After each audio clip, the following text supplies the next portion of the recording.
Hello, Meg here again. Welcome to our channel. I like reminding you this is our channel because it is created for you and with you in mind, and it's meant to answer any questions that someone could be having out there, to walk you through a journey after experiencing some toxic relationship, to listen to someone who have been there and have healed, and you can relate to. Today, I want to talk about 6 stages to recovery. This is different from steps towards healing. So these are the stages that everybody who's coming out from toxic relationship must go through. And unfortunately, there is no shortcut. Everybody must go through this. But listening to people who have been there before makes the stages easier and eases the pain, because it's these stages, especially the beginning stages, they are kind of very painful. So the reason why I'm making this is because you would hear some people say, oh, I am stuck here. Oh, I feel this and that. Did anybody feel like that? Did you all feel like that? Yeah, these are the stages that everybody goes through. Stage number 1 is you realize that everything in your relationship is not okay.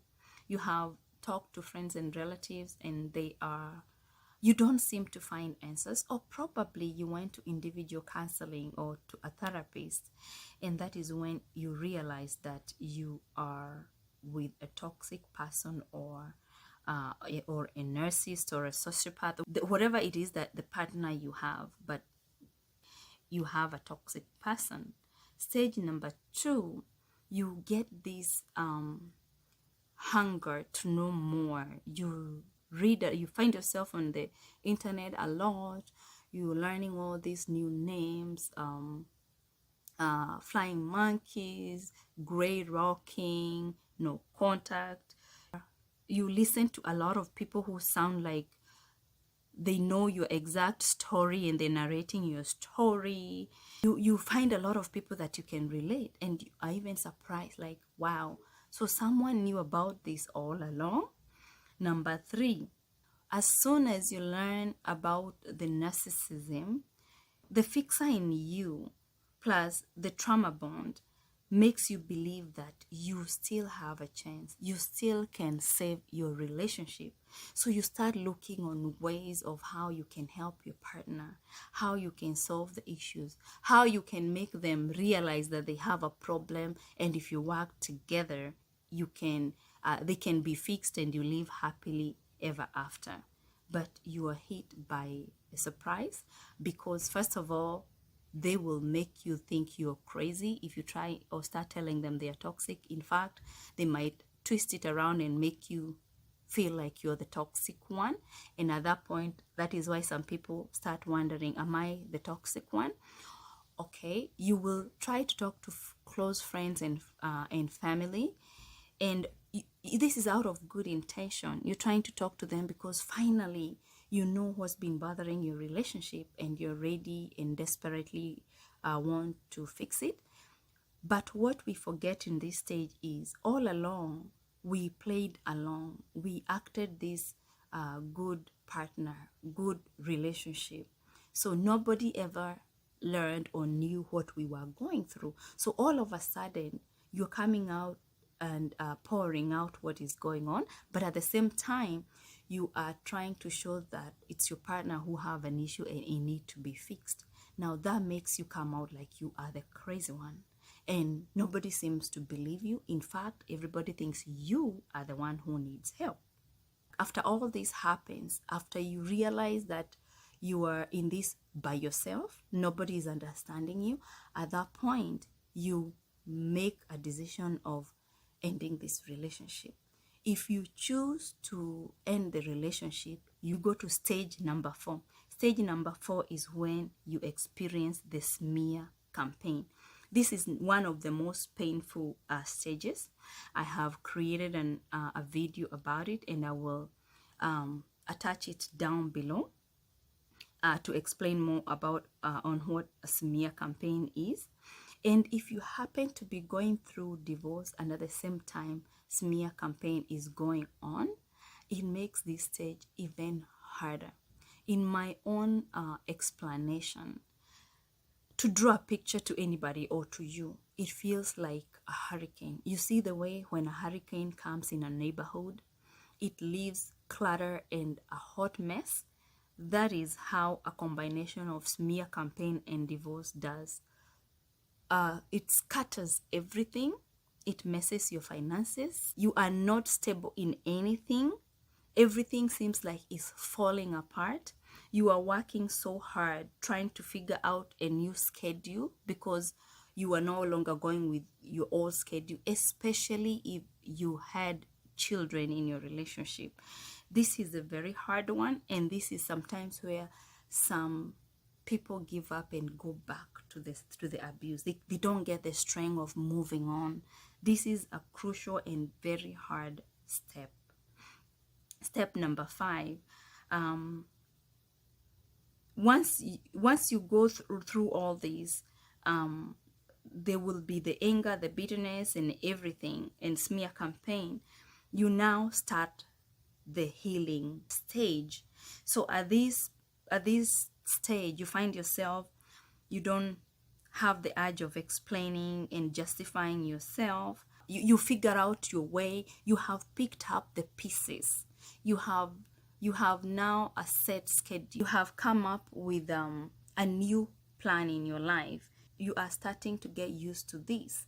You have listened to a lot of videos probably, or you are in support groups, and at least now you know your way.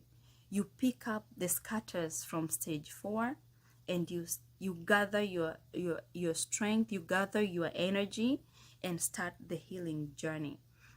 I have also attached the steps towards healing down below. Okay, number 6. After you start the journey towards healing, be it's by yourself, or it's with a clinician, or just from listening to people who have gone through the same, maybe through YouTubes or support groups, you start feeling the load being lifted. Everything starts now to make sense. You start seeing things in clarity. You start understanding a lot of things that you had questions with. Things start adding up now, and you become more stable. Occasionally, you will get flashbacks of what you went through or what happens. You will sometimes feel like you're watching a movie of yourself. You will start looking back and saying some stupid setup that were made on you and you fell for them. You will start answering and saying, oh, no wonder they did this and this. No wonder they used to do this and this. So you'll have a lot of flashbacks. But now, how will you know that you're still moving on and you're not regressing? At this point, you will look at some of those and laugh about them. They don't hurt as bad. They don't anger as bad. The bitterness starts going away. You start, your mind start functioning well. You start getting the clarity. You start getting ideas, new ideas. You start involving yourself in activities and in new different things. So yeah, those are the 6 steps that I had prepared that people who have dealt or who have been through toxic relationship go through. And as I mentioned, unfortunately, there is no shortcut. We all must go through that. However, the information that you have might make your road smoother, but without information, the road might be too rough, and you might even give up and go back right to the abuse. So again, that's all I have for today, and I'm not a therapist or a clinician. This recording is not intended to substitute any medical or legal advice. It's not for diagnosis or treatment either. This recording is for educational and personal empowerment only. If you find my information helpful, if you feel someone needs to hear this information, please share. Hit the subscribe button and hit the little notification bell so you can know the next time I'm recording. Thank you so much for your time. See you in the next video. Bye.